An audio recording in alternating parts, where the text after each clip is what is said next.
forest of the poor. When a new government comes, they are thrown a ball. They don't want to continue with it. That is not good. Now, the second I want to make now is that perhaps is the right place to make it. The issue of strong advocacy and standard. I'll give you an example. We've gone for a field work in the University of Oregon Teaching Hospital in the Department of, I think, social work or so. My colleagues are here. And then they have to show us around. And at the end of it, I asked them, what is our work as social worker in the hospital? They say, having indigent people, when they cannot pay their bills, we go around and shop for money for them. And that is where we are kept. Generally. We just look for money for them, and then that is all about it. I told them plainly, no. That is not what social work is all about. Social work here is in totality. We are into counseling. The nurses have taken over your work. And we don't want to say that. We cannot be tied to the armchair of job provision of handout to people who cannot pay their bills. So we just have to start that advocacy strongly. It is like that. It is like that in all segments in this country where we have been reduced to mere armchair help giver. Thank you. Well, thank you very much. I appreciate those comments, and they're very, very essential. Lady, I agree with you. Excellent legislation. We really need to work with us to make sure that the legislator understand what is. I was invited by one of the chairmen to come and have a discussion. And I had a discussion. Immediately after that, I called Professor Maimon and said, I'm working on it. I'm working on it. And we'll be doing it. But the legislator is interested in pushing methods. I don't know as we have work. So he is waiting for this charter institute to come up with a process on how we can address. So I agree with that. And so in terms of advocacy, you cannot beat advocacy. You cannot beat advocacy. But the question is, for us, let us understand what we want to happen.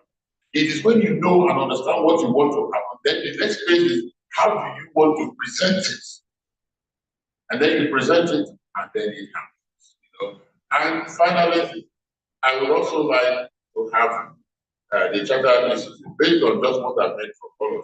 So have the Charter Institute set up, you know, a WhatsApp group that would take every month, they take one aspect of the regulation and we discuss it. So that everybody tuning into that WhatsApp group will read and understand what it is and so on. And then maybe the coordinators can also help. When it is posted for that month in the WhatsApp group, you can then have your own meeting at the state, and then you also use that to talk. Gradually, maybe by the end of the year, we will have people who not only know the content of the charter, but also internalize it and adapt it. Because that's the essence. So I want to say a big thank you to all. Thank you so much, sir, for that wonderful presentation. Really appreciate it. Please keep clapping, keep clapping. That was a wonderful one. Thank you so much, sir. Yeah. Without wasting much of our time, I would like to the National President, Professor Oluwayemisi Omashola John, for our whole contribution to all that has been done today. Thank you, man. Put your hands together for our place. These are mine. Professional caregivers will agree with me that we should not have gone away without that last presentation. If we left this conference without that, we would have achieved nothing. But if there is a climax for what we have done in the last 2-3 days, this is it. And that is what we are carrying with us. I'll start, I made some points, jotted down some things as the discussions were going. The first thing I said I have here is cultural and social practices in our societies. We cannot have too much say about them. That is why on the Omugo, we have to just stand with what we have had and let us move with it. You can't force anything. If Omugo has moved, somebody says it's Omugo. If Omugo has moved away from just taking care of the baby and the mother to now having to pay dollars because and euro because I have gone to take care of somebody, and we are putting so much burden on the in-law, the young man who is just getting his feet.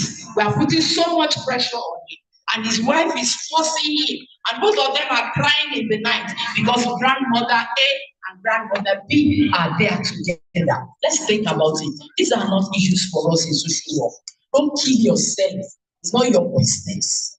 So let's stand within our own businesses and let's do our jobs properly there. The second thing is that for you to be able to provide any service, what knowledge do you have?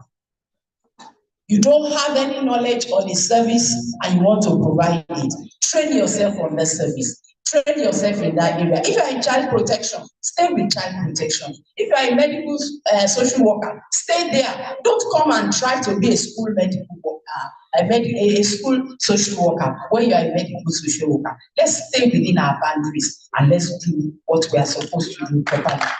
Thank you very much.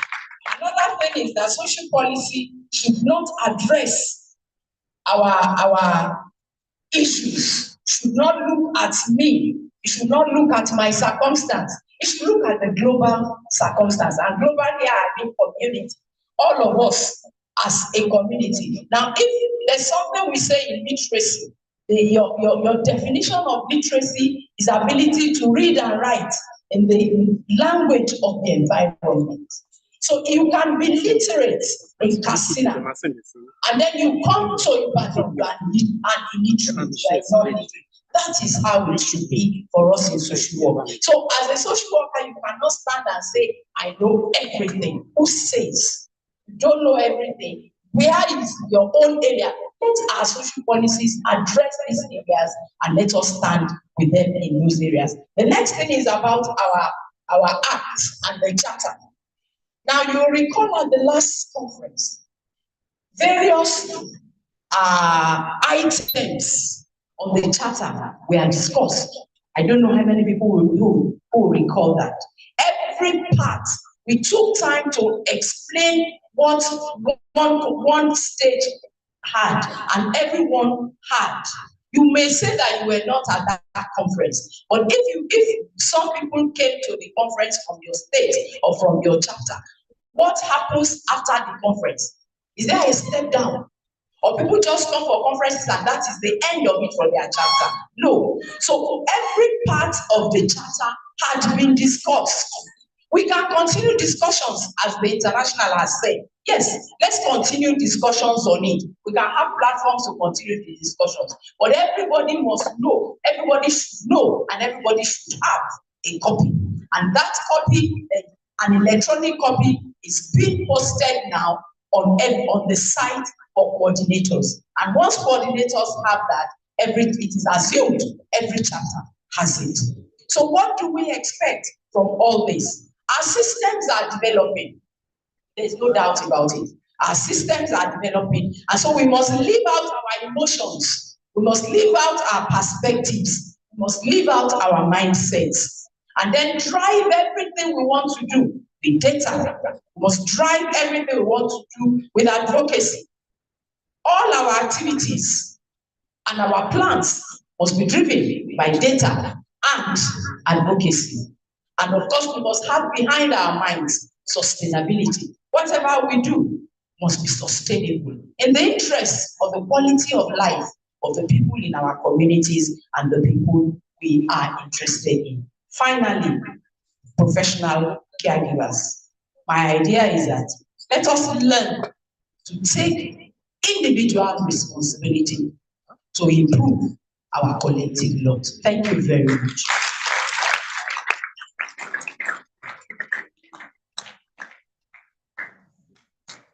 Thank you so much, ma'am. Please put your hands together for the president.